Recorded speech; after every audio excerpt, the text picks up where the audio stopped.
Here we are with a special episode. Together with Rodolfo Cavaliere, today at our microphones we have Hughes, a UEFA Pro licensed coach and coach educator, who has worked for Steel Sport, Football Association of Wales, For Trust, and as a manager of Aberystwyth Town FC. Jan currently works at Steel Sport, where he is carrying out an incredible project based on free play. As Jan says, free play is such an integral part of the Steel soccer curriculum, allowing players to explore and be creative. For them, free play is a must, a tool for athletes and young men to grow for real. Today, we would like to highlight the importance of this kind of project. Jan chose to take his team into a structured competition, and guess what? The team won the tournament. Without him.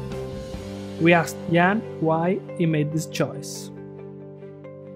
Yeah, no, I was just saying there, Rodolfo, it's quite interesting. When the team went to the tournament and played, and I see, obviously, free play as very informal learning. So it's not coach-led, it's not coach-driven. So for the first 10, 15 minutes of every practice, players come in, set up their own games related to soccer, and we see a different variation of games. We see kids being creative and bringing the goals into the middle of the field and playing like ice hockey and going behind the goals. So we see a variety of different kind of creative free play games. But the decision to take the team to a tournament was all about, okay, we do this at the start of every practice in an informal setting. How would free play work in a formal setting? So tournament is a formal setting. Yeah. You go, you attend. And I had to make a decision. It was, do I go with the team and stand on the side and let them play? Or do I not go at all? And I decided not to go to the tournament that weekend. Of course, we had other coaches there, making sure they were fine. We had parents that I'd spoken to who made sure the players were safe and everything. And the two reasons I didn't go that weekend, those weekends, was one, if the team found themselves in difficulty, the first person they will look for is who? Is me, the coach. And I didn't want to be there for them to look at me in a moment of difficulty and expect me to give them the solutions to the problems that they have. That was the first reason.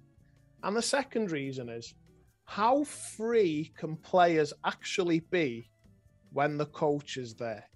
So in practice, during our practices, I think it's okay because it's no pressure, be creative, try things out. However, in a game situation, if I was there, I wondered whether some of the players on the field would say, oh, I'm not going to try this move, or I'm not going to do that, because even though it's free play, my coach is over there watching. So those were the two reasons I decided not to attend, albeit we had coaches to support and facilitate the kids on the weekend. And it was great speaking to the players and the staff members that were there on the weekend. Similar to what you said, you know, some of the better players were starting as a substitute, so they could see the whole game. They felt they could have a bigger impact on the game on the side, supporting their teammates. And that's a big thing in Steel Sports. We've got 4 core values, and teamwork is one of them: teamwork, respect, integrity, and commitment. And in terms of all of those things, we feel that the free play is a national ritual. So whether you are a player in Massachusetts, whether you're a player in California, the first 10 to 15 minutes of each session will be free play. And then I piloted it and I thought, let's see how they do in a tournament. And it was fantastic. You know, some of the life skills that players are able to learn during that period is something that is really important. You know, we want to develop soccer players, of course, but we want to develop better people. Better people for society. And the amount of, compromise between players during free play before practices. I want to play this type of game. No, I want to play this. Compromise, leadership, responsibility. So it's becoming not only a better soccer player, it's making sure that players are gaining life skills on the field that they can translate and transfer to everyday life. at the starting of this period, I imagine that the kids, the boys, was in a classical way to train. No? Okay, perfect. So yes. How was the transaction from a classical way to train in a free way to play? Yeah, and I think it was, so to begin with, and I was fortunate when I arrived at the company, there was people, Mark Cole, Warren Lichtenstein, Steve Jones, and then 2 or 3 people who had this free play in mind, you know, to implement. And we started implementing it slowly, and we started implementing it in just a couple of our regions and gaining data and research and evidence around, you know, is free play worth doing across all of our sports, so baseball and softball too, and across the country. And we soon found that, yes, initially there was a little bit of hesitation in terms of, oh, what, us? We're the leaders, we arrange this, and yes, yes, you do. And there was a little bit of getting used to it. But I think that goes to society. You know, back when I was young, I remember building dens and building, you know, all sorts of things with my friends on the streets, playing and in the parks. And I don't see that these days. You know, I don't see kids be free and enjoy themselves and learn a variety of different things. So it did take a little bit of time for mentally some of the groups and some of the age groups to kind of understand that. And it was usually the older players that we needed to work more with, because they were used to the formal way of practice, turning up, warm up, technical practice, etc., etc. So it was really important for us to educate those players so they understood the reasons why we were doing this. We're doing it for you to be free, try new things, no fear environment, you know, all the buzzwords that you hear all the time. And I'd like to think the environment our coaches create, you know, is creative and no fear. However, the free play takes it, I think, onto another level, you know, where it's off you go. And you know what? The players loved it, you know, and interesting. So the federation over here, the USSF, their model is play, practice, play. So they want soccer coaches across the country to develop players in a play, practice, play environment. In the UK, previously, we used to call it whole, part, whole. So the game, then you break the game down, the practice, and then you finish with the game again. So we can see a lot of federations, you know, buying into, I think, the elements of free play at this moment in time. And coming from Wales, and I used to work for the Football Association, the Federation of Wales, and my mentor, Osian Roberts, who's now the assistant coach at Crystal Palace with Patrick Vieira, you know, he was big at the time on let the game be the teacher. We can support learning as coaches, of course, but the best way to learn is by doing on the field in a game scenario and situation. So that was big in my influencing of terms of growing up and becoming a coach. Now, I'm not saying that there's no space for formal coaching. Right? I'm not saying that. There 100% is. There is. You know, in terms of the formal way that we think of coaching, that is 100% still a massive part of a player's development.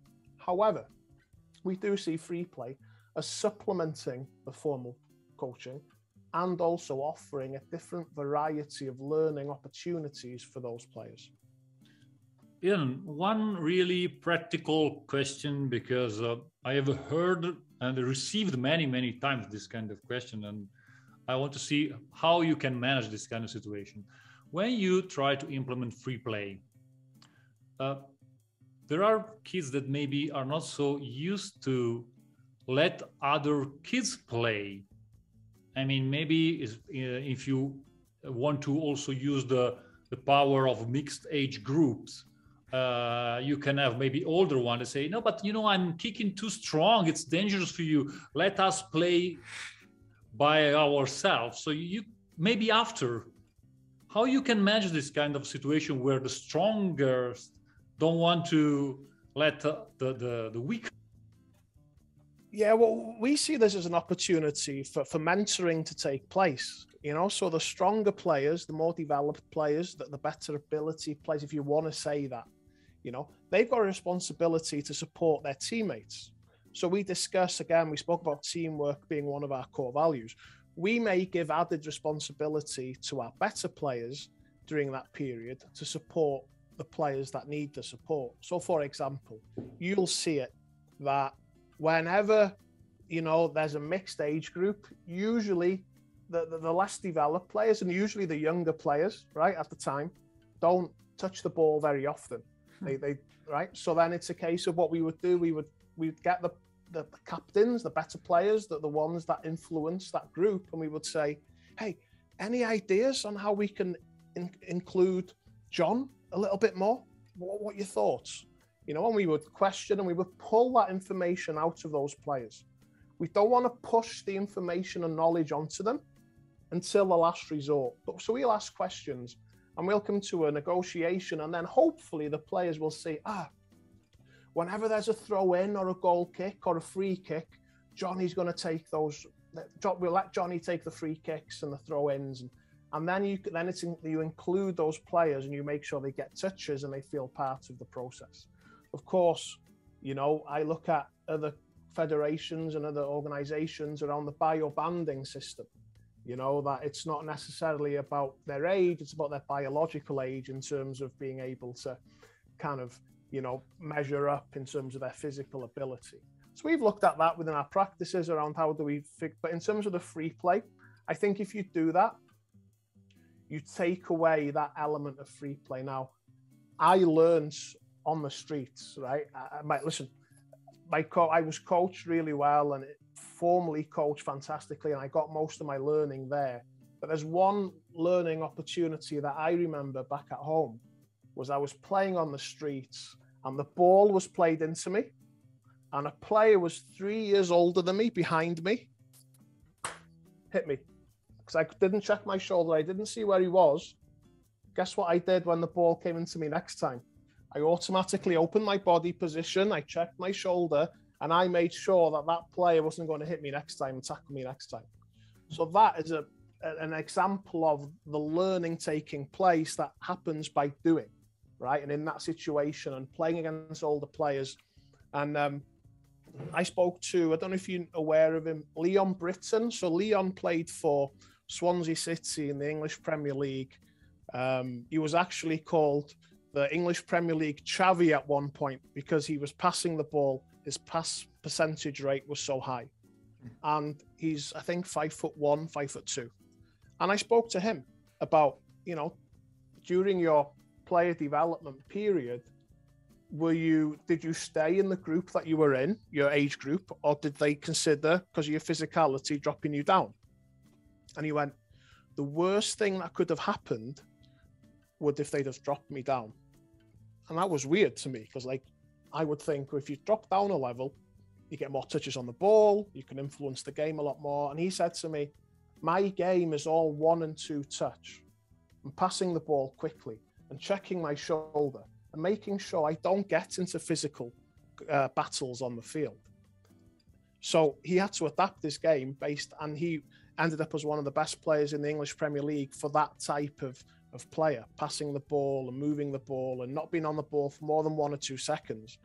And so he was really adamant that staying at your level is really important at times.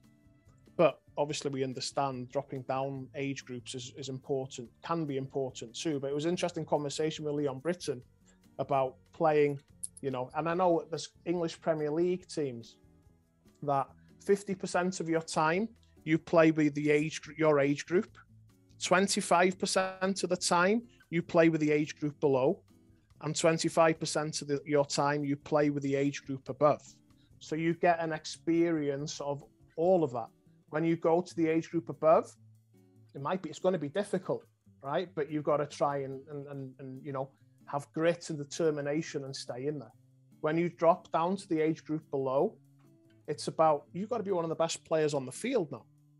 And then in your own age group, obviously 50% of the time, it is what it is. So different ways of doing it. Yeah, we tend to speak to to answer your question, Rodolfo, speak to the influential players within the group in terms of the free play and try and discuss with them different ways of including maybe some of the players that aren't touching the ball.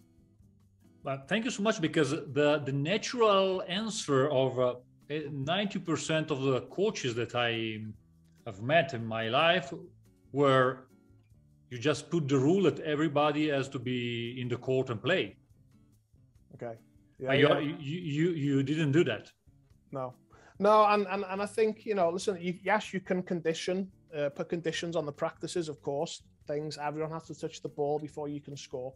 But I feel then it's not free play. Coaches now are determining, again, there's a rule. Everyone has to touch the ball. So again, it's the coach taking control of the part of the practice of the first 10, 15 minutes when that's not meant to happen. Now, the interesting thing is with parents is, you know, engaging with our parents and for them to understand, no, the coach is observing the practice. He's making mental notes on the, you know, psychological aspects of the game.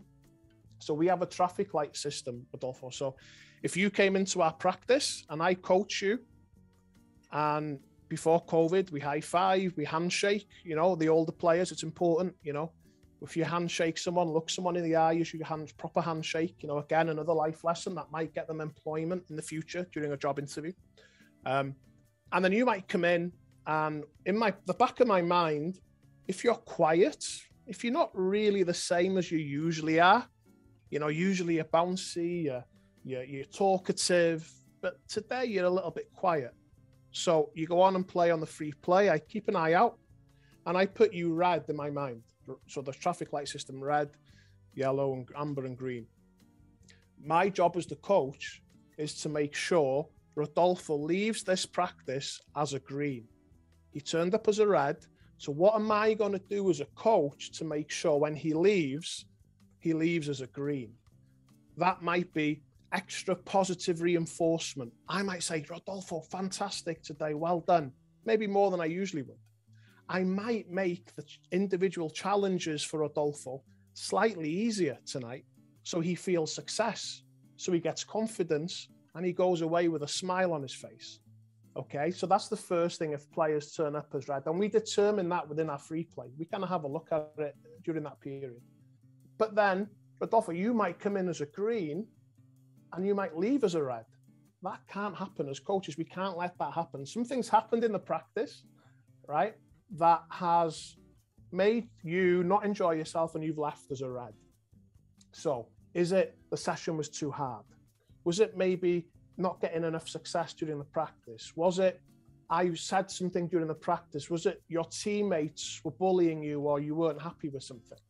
Okay, so again, that's a learning opportunity for the coach to speak to you at the end of the practice and to figure out, to make sure next time you're a green, you know, when you leave. Because the more greens that leave, the more times they're going to come back and enjoy themselves. So that traffic light system is really important to us during the free play part of the practice. In my opinion, there is another problem of the 99% of the trainer. That is the following: when you are training, you see some problems, some technical problems, some tactical problem, and you have to in this perspective, you have to resolve for them this problem. Maybe you can design some structure, some exercises, and etc. So, in your opinion, how a coach can manage, and if a coach can manage a problem, a technical problem, a tactical problem in this perspective, in using the free play, if there is the possibility. Yeah, of course, it's discussion. I mean, the first thing would be, you know, and I speak to our coaches all the time around, you know, we want 80% ball rolling time during the practice. So 80% has to be them playing, them doing. 20% is us coaching and water breaks and transitions from one practice to the other. So 80% of the time. And again, it's about discussion. There's nothing wrong with pulling a player out, right? If it's a technical issue, pulling a player out. So I'll pull you out, I'll speak to you, and then and then you can go back into the practice. Hey, I just felt, come here quickly. Well done, but have you thought about this technical thing?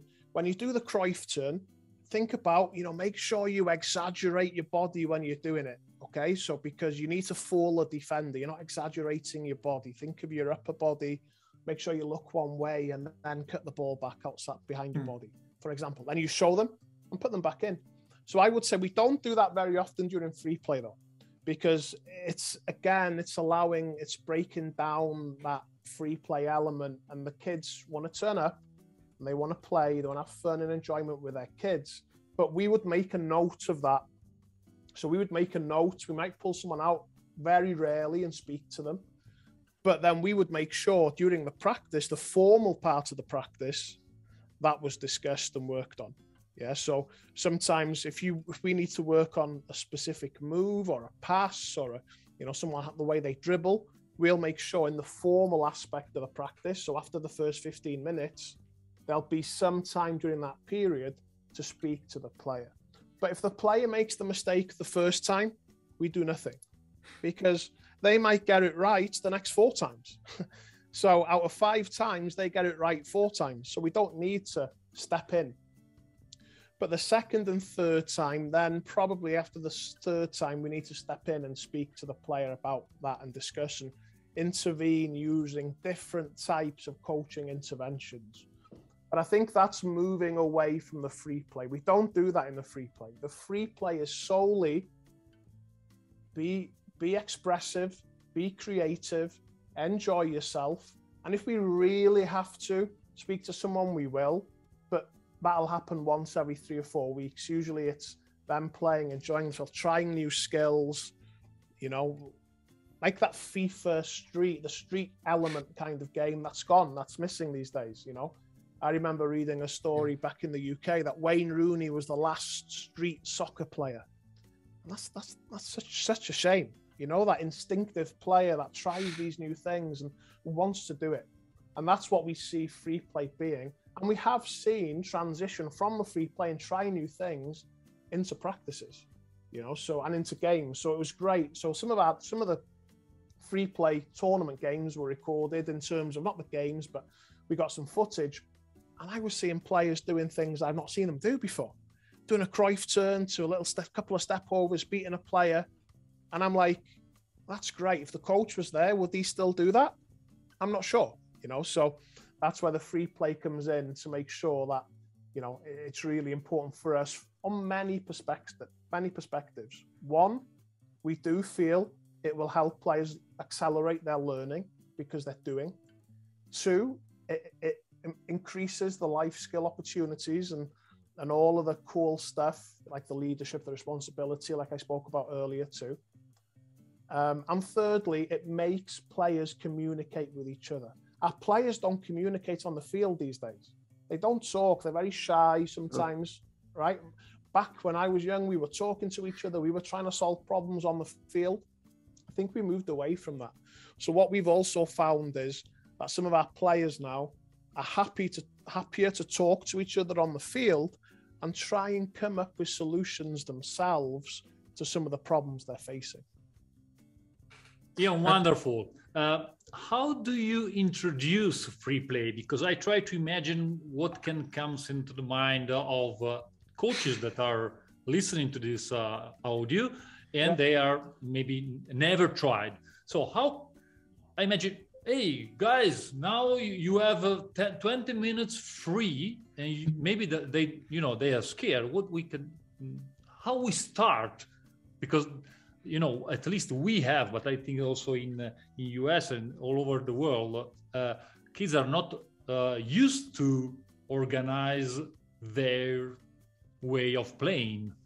So I imagine that the first time, maybe they just sit or someone start kicking the ball, but not together. How do you introduce this habit?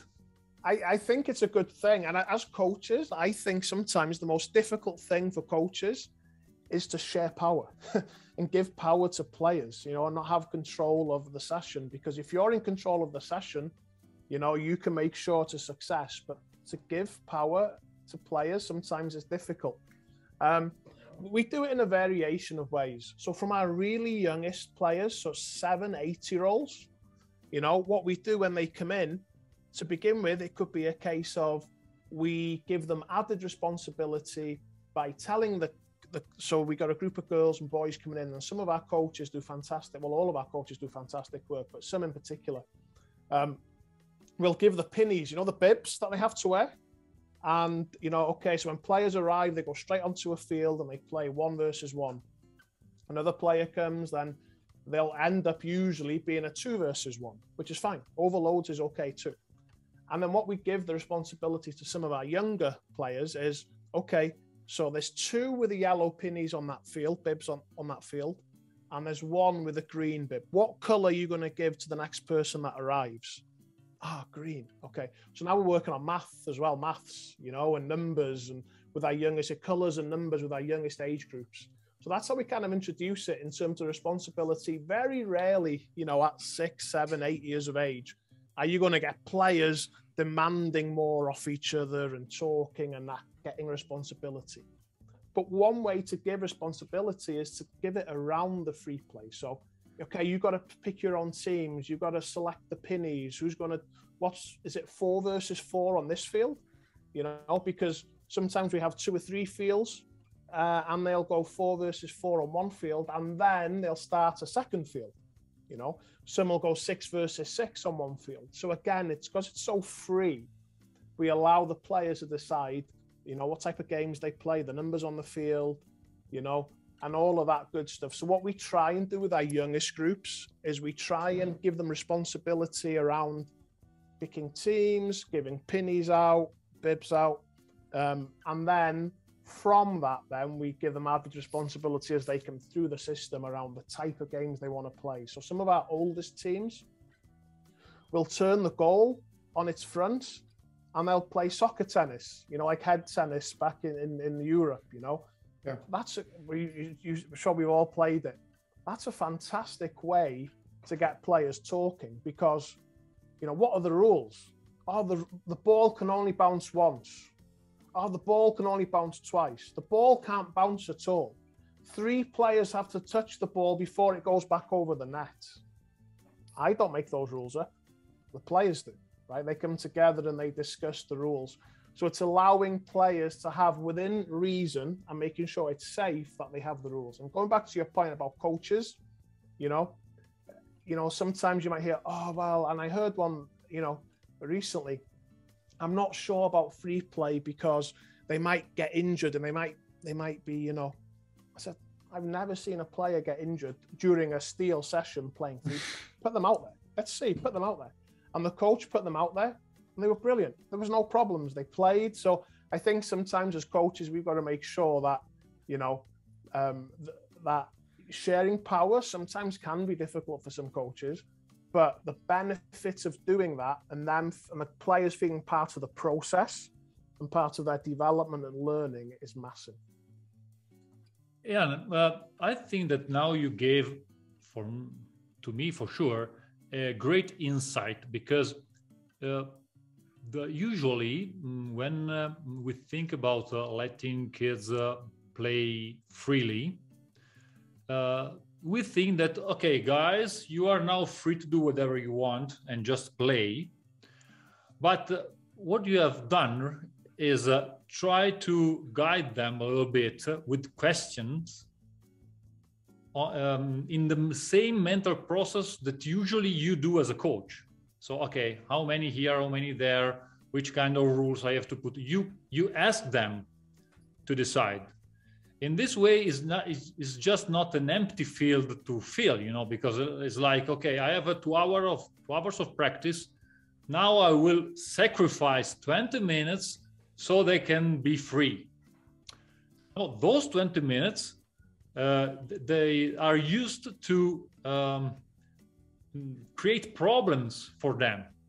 Like, okay, now kids are arriving. We have to, you know, give shirts and creates teams. So just with this question, you have almost deleted the option that there is no team, that everyone is alone, and that you can kick the ball by yourself, because you ask them how we can create two teams. And this is a guided process that maybe the tip that we can give to our coaches is whenever you are taking a decision, try to put the decision in a question for your kids.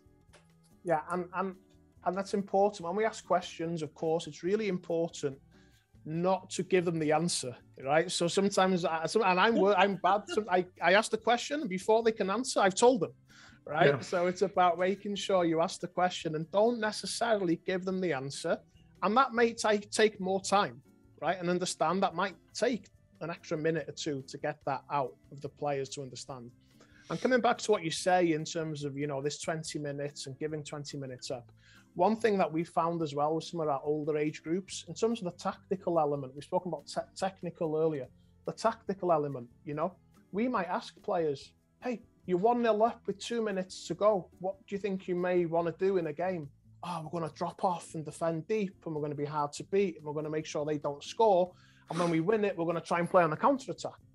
That's not the coach telling them to do that, but that's what they've learned previously around if you're 1-0 up with 5 minutes to go, what do you think you should do in a game-specific situation? Okay, well, this is a game, it's free play, but do you think you should be thinking about things like that? Or we're 1-0 down with 5 minutes to go. We need to put that defender playing at the back. We need to put him up front. Come on, come high. We need to score a goal. We need to take more risks. We need to take more chances.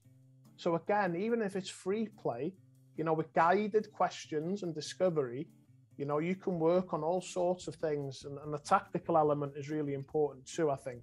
So it's certainly not, we don't see that as 20 minutes, giving 20 minutes up of the practice. We actually see it as, fundamentally working on the things that we've been working on previously too. Wonderful. Very wonderful. So Ian, definitively, did you ever design a session? Yeah. Yeah? Have I ever designed a session? Yeah. See, if you ever, if you did ever design a session with these guys. With the players, so what we have done, we've given with the players what we're talking about, the 2005 boys, we've spoken about them coming up with their own corner kick routines. We've spoken about them coming up with what kind of game do they want to play, and I think it's important for that shared communication. So, last year a couple of players came to me and said, coach, I think we really need to work on a couple of aspects defensively. Okay, and I was like, okay, what aspects? Well, I think we need to work on this. And then we had a discussion with the leaders of the group about how do you think that would work? What would the practice look like? And then we discuss it. And so in terms of actually them designing the session from start to finish, we haven't done that as yet, but that could be something we could look at doing. Maybe it's probably a good idea. But we have spoken about parts of the practice and how they think the practice should look and different types of practices we can use. So it's quite interesting, the American type and the European type of practice is slightly different. The American type is a lot more functional, back four, putting players into position, very specific. The European type at this moment in time is going more general principles, general defensive principles, not necessarily putting a back four in, but the principles that they learn can be put into a back four, into a back three, whatever defensive structure you have, right? It's learned in a general kind of way defensively. So, it's important to discuss and understand cultures when doing that. And that's where I think we've had success by speaking to the players and making sure we get their buy-in so they feel, they're getting better. Yeah, which has been the worst and most difficult situation that you faced in managing this free play? Because I think that you had it. Yeah, well, yeah, of course. Listen, as formal practices too, we have difficulties, so, we're not going to say you don't get difficulties in free play, you do. So things like, a player, doing things on the field they shouldn't be doing. Pulling, having a go at other players or, just not really being a good team player, for example. And then it's a case of, you know, even though we don't want to do it, there will be an occasion where we have to pull a player off and speak to them. So even though it's free play, that doesn't mean that they can goof around and be, you know, do daft things. It's important that they behave responsibly. And we talk to our players a lot about the responsibility they have for wearing, you know, our badge, like most other organizations do, and the perception of people all around them, you know, looking at the session. What would the perception be of any person watching this session at the moment? Would they be saying, great set of kids? Or would they be saying, yeah, I'm not sure about them, you know? And ultimately, you know, a lot of our players want to go and play in college. That's the aim. So what we say to our players all the time is, you know, don't underestimate who's watching this practice.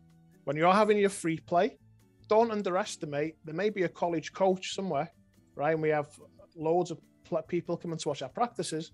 So you think you're just having some fun with your friends. Don't underestimate the fact there could be a college coach over there, you know? So that's really important to us. So we need them to feel that they're representing the club, and their behaviors obviously has a direct impact on us as coaches and the club. So that's what we do. And yeah, so of course, sometimes you're going to have the odd occasion where you need to pull a player out, you know, or, you know, you might need to condition a player. I mean, the biggest one, you know, is, and we'd never do this in terms of if a player gets the ball and run throughs everyone and scores, and he does it next time and he does it again, and no one else touches the ball except for the significantly better player that runs through everyone. I'm sure Messi was like that when he was young, and I'm sure that hopefully the coaches never told him, you've got to pass the ball, you can't run with it, because we wouldn't have the creative players of today. So it's important to think of other ways to engage those players who are significantly better maybe than some of the other kids. And it could be a case of, hey, love the way you go and dribble, and you're going to continue to do that, but you're going to do it every other time. So next time, can you play a little 1-2, a little wall pass with someone? So automatically then that brings someone else into the game. But once they do that once, they can go and dribble again, right? Or, you know, you can dribble in certain, so there's different ways of doing it. And it's always, you know, based on coaches' perception. You know, and the biggest thing I come on to and I speak to our coaches a lot about is, you know, we often tell our coaches when the session, I'm going back to the session now, when the session is too easy, make it harder. When the session is too hard, make it easier. But my question is, we very rarely do we tell our coaches when the session is too hard. So Rodolfo, you might say, it's too easy when the players are getting 80% success rate, and that's when I'm going to make it hard. And I might say to you, I'm going to say 60%. If they get 60% success rate, that's too easy. I'm going to make it harder. So I think coaches need to think about as well during their practices, and obviously the coach is king, the coach's eye is king in what they see, but what is success? And then how much success must someone get, or a team or a player get, before we make it easier? Make it harder. And then of course, if we have defenders and attackers playing, and the attackers are getting 80% success, that means the defenders are getting 20% success. Well, if I was getting 20% success, I'd be demotivated, I wouldn't be very happy, and I'd be traffic light red rather than green. So there's loads of different variables and things we need to think about when we condition and coach our players. And the free play, it's making sure that everyone's involved. And you know, we have free play evenings too. Some of our regions, they'll come in and they'll select so 2 or 3 different age groups will come in together, select their teams, and they'll go off and play. You know, so that's, I think, really good for us. And in actual fact, in America at the moment, I don't know if you've heard of it. They call it pickup. I don't know if they have it in Italy, where any age players, any ability players can turn up to a field, make 2 or 3 teams, and just play. That's growing in America. So that's really interesting for us as an organization to look at that and say, well, pickup is growing, which is free play. All abilities you know, players involved in clubs like ours, players that are not involved in clubs. So, you know, I think we are leading and moving towards a more free play society in terms of the federation over here, play, practice, play, what we're trying to do, you know, the explosion of pickup, you know, players playing pickup and free play. You know, you can have a 34-year-old playing and a 16-year-old playing on the same field. You know, it doesn't really matter. It's that free play element. No managers, no referee, no coaches, and just playing. So I do think moving forward, this will become a bigger thing that more people will take notice of. Incredible, amazing, and I want to highlight a thing that coach, you have to lose the control, but you are important, because also in this perspective you are important for kids, you are important for boys, and this is the problem, I think, of the most of us. So free play, no, I'm not. Why have to be a coach if there is a free play? No, you are important to design in some way, to design the environment, also with question, with help for your boys. So this is incredible for me. Sometimes I told that even God gave us free will. So you as a coach can give a little bit of free will to. Of course. Yeah, no, definitely. And, you know, coming back to what I said earlier, listen, you know, your words are really important. The coach is really, really important, you know, in all of this. And I'm not saying, you know, formal coaching, you know, is going out of fashion. No, you know, formal coaching is important. You know, our argument as well is, you know, Rodolfo saying, you know, in terms of, you know, teachers as well, you know, they've been in school all day. They've been listening to teachers and parents all day. The last thing they want to do in the first 10, 15 minutes of a soccer practice, something they're really excited for and want to do, is listen to a coach and rules again for 10, 15 minutes. So let them, you know, enjoy themselves, you know, build, and, you know, they're friends. These boys are friends and girls are friends too. So let them come and speak and enjoy themselves for the first 10, 15. Then, you know, it's making sure the transition from free play, the informal part of the practice, to the formal part of the practice, you know, is still focused, and the practice still runs as it usually would, you know, different types, small-sided games, you know, the game be the teacher, technical aspects, skill aspects, etc., etc. So that is still really fundamental to our curriculum. We really believe in that structured way, but we do feel that, you know, this informal, unstructured play is really important for the future of the player and certainly the person as well, with life skills.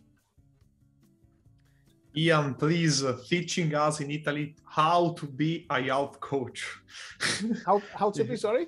A youth coach, a coach of boys, of kids, because in Italy we have so far. But this is happening not only in Italy. Is that Ian has a small, is not a representative of university or soccer coach or also athletic coach, also in US. There's an incredible lack. We have spoken many times, me and Andrea, on the scientific papers or research behind this, but now we are really a small group of people that believe that we can create something different. And thank you, Ian, that you are believing this in your country. And that's true. Every kid is just there waiting for someone that can give them the space to be themselves, because school is not doing that. But we have a lot of research on how we just let them play with math. They improve incredibly the performances in math. They are not just more happy. They are more good at maths, just playing. So this is, for me, wonderful. I don't think but with parents, how is with parents? Yeah, it's a very good question. Because with maths, we have parents that we have maybe spent 6 months to convince, the teachers, showing them, going with them into schools and practicing, playing with them and so on. And now everybody is happy because we have more performances and happier kids. But parents, hey, but why we don't have homeworks? I don't see, the notebooks full of exercises. Yeah, you tell me that they are learning, but what are they doing? Yeah, no, and it's a good point. We've got great parents. I mean, we take a lot of time, and we pride ourselves on our engagement with our parents. We talk to our parents often, and we support, our parents.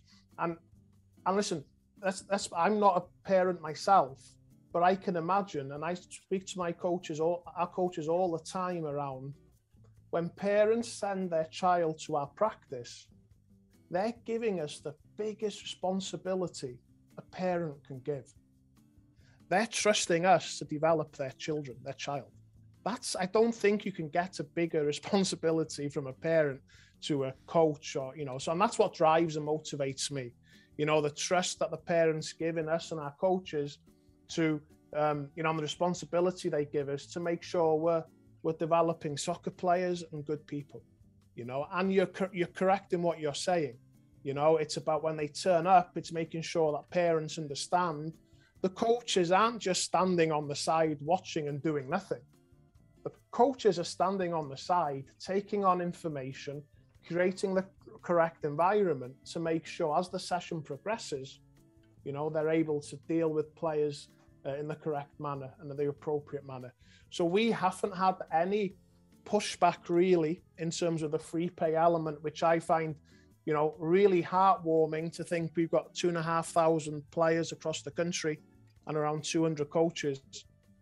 We've been fortunate, but we have spent a bit of time engaging with them and making sure they understand that the free pay element is really important to us and is one of our national rituals. They come and the free play, it happens. And the rationale and the reasons for that we discuss with our parents so they understand fully the benefits of the first 10, 15 minutes of the practice. And I think, listen, when players are happy, I'm sure parents are really pleased too. And players love the free play, right?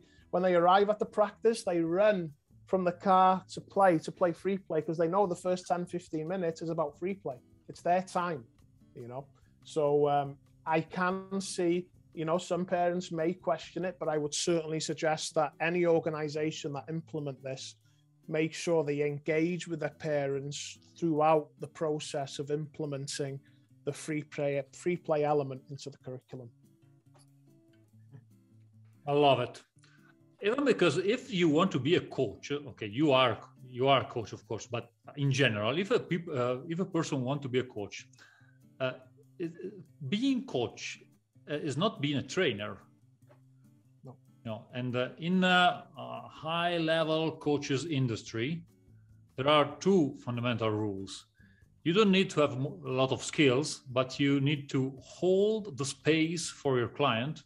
In this case, there are kids, so you have to create enough time and space for them to experiment with themselves. And the second is you have to be able to create good questions. So your story is exactly this. You have to create the space, and it's that 15, 20 minutes where you can express yourself. And after I can guide you through questions, not through solutions or answers. So it's perfect. Maybe we have to explain this, that you don't have to be a trainer or just an assistant. Let's say, hey, this is the schedule. Now you are at the point 3, now you have to pass to the point 4. This is really not a nice job to do for me. Yeah, I would agree. And I think as well, just sorry to cut across, and I think you're right in terms of not necessarily being a coach. I still think you need knowledge, of the game to ask the correct questions. So you need something to support the questions that you ask. And usually that's experience and knowledge. Now, of course, I've been coaching since I was 14. So that's, 23 years now. you know, so you gain the experience and the knowledge during that time. You can do formal coach education like I did, and obviously I passed my UEFA Pro license a few years ago, so you can do the formal part, coach education. But just as important for coaches and facilitators, if you like, in facilitating the free play, is the informal learning that coaches do. I think that's really important. You can go on courses, you can do, you know, formal learning and go through the process, and that again is really important. But what you learn away from courses, on social media, listening to podcasts like this, you know, is fundamental to becoming a better coach. I asked the question to some coaches a couple of years ago, and I said, your coaching practice today, so today, if you got a session tonight, how much of your coaching practice was learned in a formal coach education setting or an informal watching other coaches, social media? And I would say on average, 70% was learned the informal way. Only 30%, when coaches were going on the field, only 30% was learned, and again, this is my own research I did with coaches, was learned in a formal coach education way. And I think that underpins everything, but it's what you do. So coming back to your point, you don't need to be a coach. You don't necessarily need to have done all these coaching courses, but you certainly need to make sure that you know, kind of understand and put yourself out there and watch other coaches, listen to great podcasts like this will give you some understanding around then the right questions to ask players. Thank you for this, because informal learning also keep you in the learning process. I mean, most of the people, for sure, in all around Europe, because I have traveled many countries in Europe, just want to have the formal path, because at the end they want to say, okay, I finished. So now someone told me that I can. But of course, it's okay that someone told you that you can, but you haven't finished. So you have to continue. That is just the beginning. And this is something that we have spoken many times, me and Andrea, because one of the best way to be a trainer is to be a learner.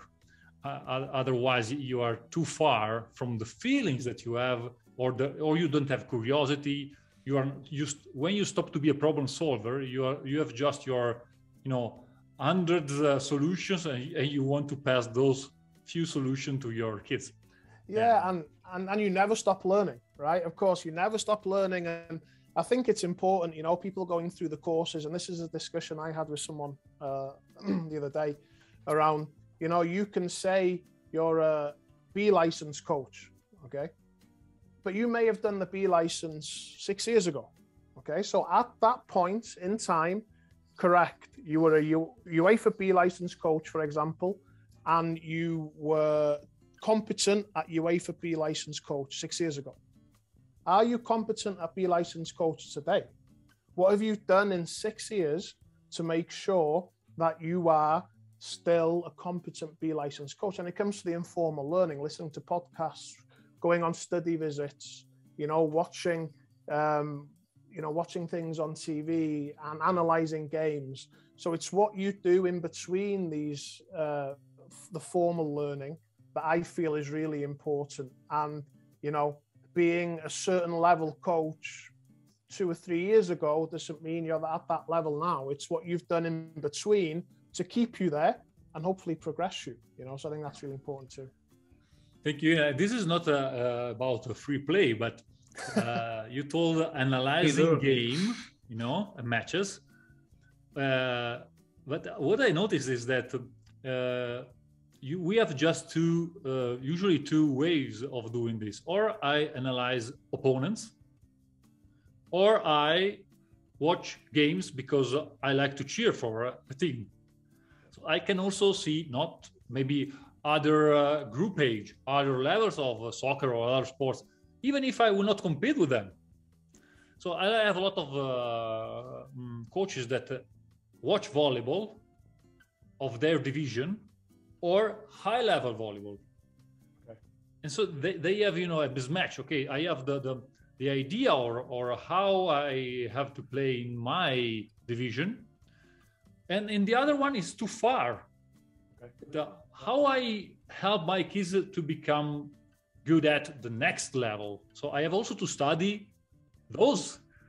Maybe it's annoying because they love, there is this year there is Champions League this evening. I will watch Champions League. I will not watch 20 years old kids or 16 years old kids playing soccer if they will not be my opponent. This is a big mistake, I think. What do you think? I agree. And I'm just going to take it slightly in a different way as well, because I think players, it is, and linking it back to free play, I don't think players watch, certainly in America, they don't watch the game enough on TV. They don't watch soccer.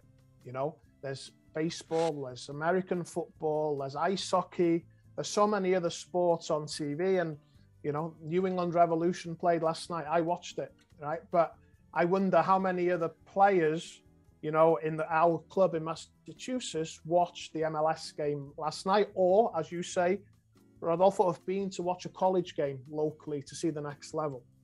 And then it links it to free play, because I remember watching the English Premier League. Of course, I was fortunate living in the UK, watching the English Premier League as a young child, going out straight away and practicing these new skills I'd seen on TV, practicing the moves, practicing the volleys and the goals that we'd seen, and I don't think that happens enough these days. I can't comment about Italy, but certainly in America, we do try and encourage our players to watch more soccer, because we feel it can have a direct influence on some of the things that they try in free play.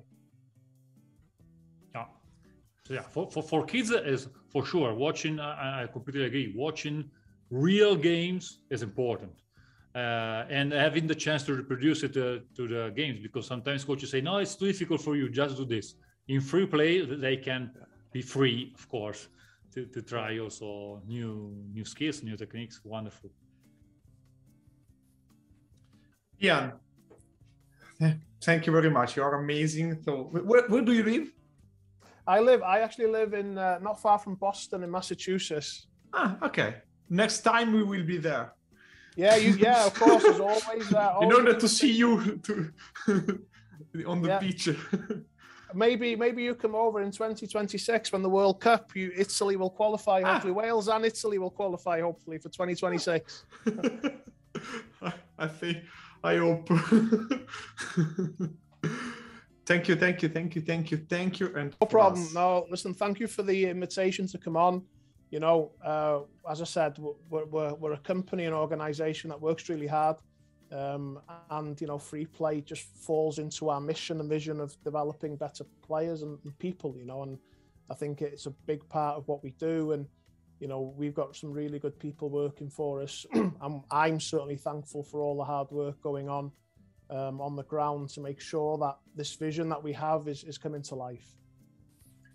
Yeah, thank you so much again. Keep in touch, because maybe we will have the chance to not just have interviews or maybe, of course, meet in person, but also create something together. I mean, something maybe here in Italy that is leading the way for free play in sports.